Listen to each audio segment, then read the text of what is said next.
Assalamualaikum warahmatullahi wabarakatuh. Alhamdulillahi rabbil alamin. Wabihi nasta'in ala umurid dunya waddin. Wassalatu wassalamu ala asrafil anbiya'i wal mursalin Sayyidina Muhammadin wa ala alihi wa sahbihi ajma'in. Jalan-jalan ke kota Pati, tak lupa mampir ke pasar Puri. Alhamdulillah kita berjumpa di Ramadan ini. Semoga Allah meluaskan rezeki kita untuk senantiasa berbagi. Sahabat yang berbahagia, kita jumpa kembali di channel kesayangan kita, channel YouTube SMPIT Insan Mulia Pati. Nah, ini alhamdulillah sudah beberapa hari kita menjalankan puasa. Semoga Allah menguatkan kita sampai akhir Ramadan ini dan menjadikan kita sebagai pribadi-pribadi yang semakin bertakwa kepada Allah Subhanahu wa taala. Sahabat yang dirahmati Allah, dalam keseharian kita tentunya tidak terlepas dengan kebutuhan kita, yakni kebutuhan terkait dengan harta benda.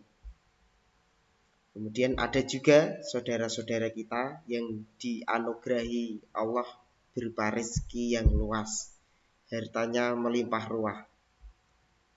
Tapi jadi pertanyaan, apakah harta yang melimpah ruah itu bisa mengantarkan ke surga atau justru sebaliknya? Sahabat, mari kita belajar dari kisah sahabat Nabi Shallallahu Alaihi Wasallam yang kaya raya. Suatu ketika di kota Madinah yang sedang tenang, datanglah debu yang tebal menghampiri kota Madinah. Warga-warga pada keluar, sahabat-sahabat pada keluar, sampai Ummul Mukminin Aisyah pun keluar, mengira kalau ada badai pasir. Dan usut punya usut, ternyata itu bukan badai pasir, namun adalah kafilah dagang yang dari Syam. Saking banyaknya 700 ekor unta penuh dengan muatan, sampai akhirnya menimbulkan seperti kayak badai tadi. Kemudian punya siapa kafilah dagang tadi itu? Dan ternyata punya sahabat Nabi yang kaya raya, yakni sahabat Abdurrahman bin Auf. Kemudian kalau kita mundur ke belakang sedikit, bahwa sahabat Abdurrahman bin Auf ini termasuk sahabat dari 8 orang yang pertama kali masuk Islam. Awal masuk Islam dulu tentunya tidak mudah, banyak tekanan yang dialami dari kaum muslimin yang baru sedikit waktu itu, terjadi diskriminasi, sampai pada titik hijrahnya, titik diperintahkan hijrah oleh Rasulullah. Para sahabat diperintahkan hijrah oleh Rasulullah, yakni hijrah salah satunya ke Madinah.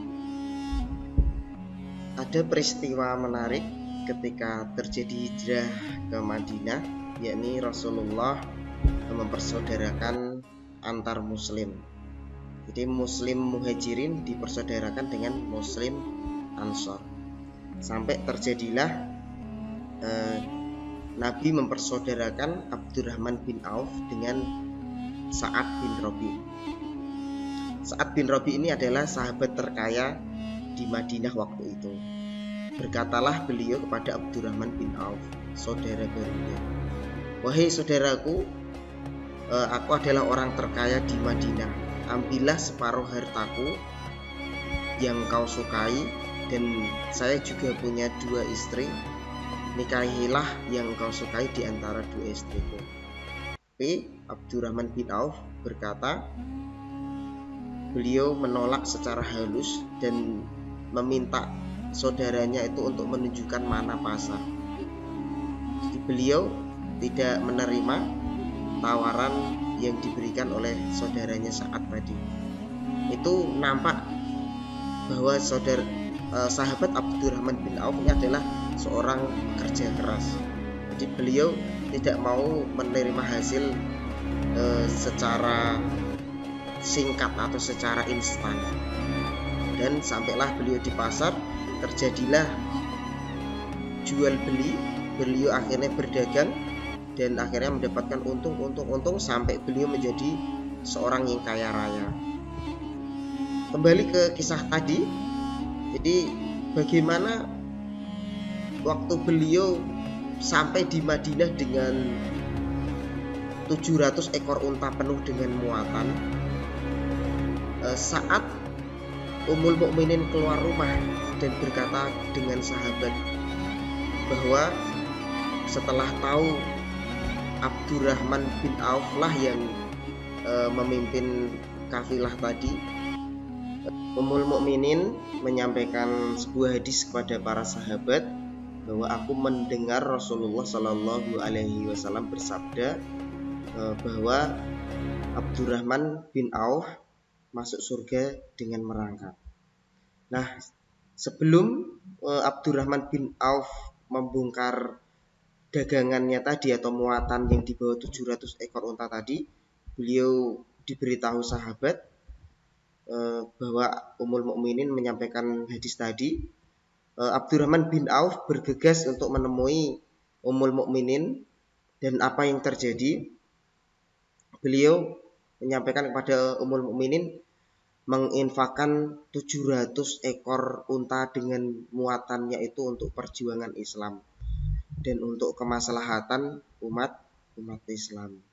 Masya Allah, itu adalah contoh-contoh yang diteladankan oleh sahabat-sahabat Nabi, dan semoga kita bisa meneladaninya, dan semoga kita bisa menjadi umat-umat Nabi yang senantiasa berbuat kebaikan.